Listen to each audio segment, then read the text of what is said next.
xibaar yu wér te wóor ca tàng ba abonnez-vous pour ngeen di mën di jot suñuy vidéo. daleen ak jàmm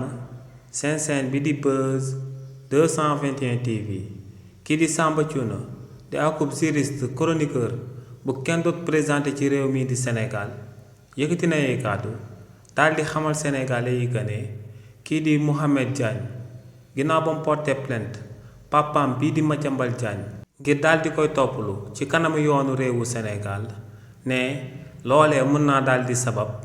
kii di Madiambal Diagne ci lu yàggul dara ñu daal di koy extradé daal di koy jëlee ca France andiwaat ko ci réewu Sénégal ngir ñu daal di ko fiy àtte si li ni mel buñ sukkandikoo ci kii di Samba Thioune ne justice réewu France fenn rek lañ daal di jëfandikoo bañ a daal di extradé kookee di Madiambal Diagne andiwaat ko ci réewu Sénégal te moom mooy que ne ñooñu dañoo daal di jàpp que ne autorité yu daal di nekk ci boppu réewu Sénégal ñooñu seen wàllu bopp ñoom ñoo bëgg a daal di sàqal pexe kii di Madiambal Diagne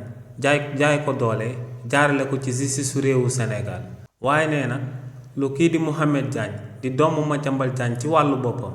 jëlee aku plainte daal di koy teg ci ndoddu papam bi nga xam ne moom moo ko daal di sukk jur te muy kii di Madiambal Diagne ne loolee dina daal di écarter bu baax a baax que ne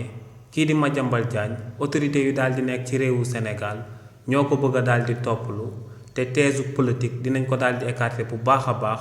ci coowal Madiambal Diagne bi ndax ne plainte boobee kii di Mohamed Diagne jël daal di koy teg ci ndoddu papam bii di Madiambal Diagne day daal di firnde que ne en réalité kii di Madiambal Diagne du nit ku jub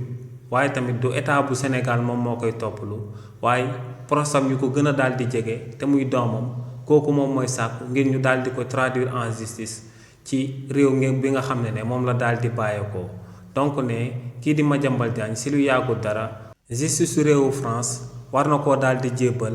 justice su réewu Sénégal bu fekkee ne justice su réewu France dëgg rek la ñuy daal di doxal. xibaar yu wér te wóor ca tàng ba abonnez-vous pour ngeen di mën di jot suñuy vidéo.